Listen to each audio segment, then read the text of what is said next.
మనకి non AC rooms 4 sharing 3 sharing ఉంటాయి. Okay. Difference అంటే 3 బెడ్స్ 3 షేరింగ్ 3 బెడ్సే ఉంటాయి. ఇంకా బాత్రూమ్స్ అంతా ఏసీకి నాన్ ఏసీకి అందరూ కామన్ బాత్రూమ్స్, అటాచ్డ్ బాత్రూమ్స్ వెళ్ళి. ఓకే. ఇది ఎంత పడుతుంది sir 4 sharing? AC non AC 4 sharing వచ్చి 1,500,000 పడుతుంది. Non AC 4 sharing 1,500,000. అది ఏసీ 3 షేరింగ్ అయితే మనకు 1,13,000 పడుతుంది. ఏసీ 3 షేరింగ్ అయితే 1,13,000 including mess, food and laundry. ఇవి ఏసీ రూమ్స్ మనకు. ఏసీ.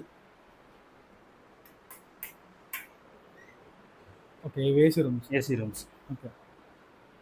3 షేరింగ్? 3 షేరింగ్ కాస్ట్ వచ్చి 1,76,000 పడుతుంది. 1,76,000.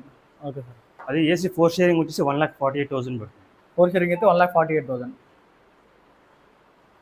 ఓకే. AC rooms. బెడ్ అను మనకి స్టడీకి టేబుల్స్ సెపరేట్గా ఉంటాయి. మనకి అక్కడ సెపరేట్ లాకర్స్ సెపరేట్ ఇస్తున్నారు. Okay sir. సో ఇది బాయ్స్ హాస్టల్ డైనింగ్ హాల్. అవునండి. చూడొచ్చు చాలా.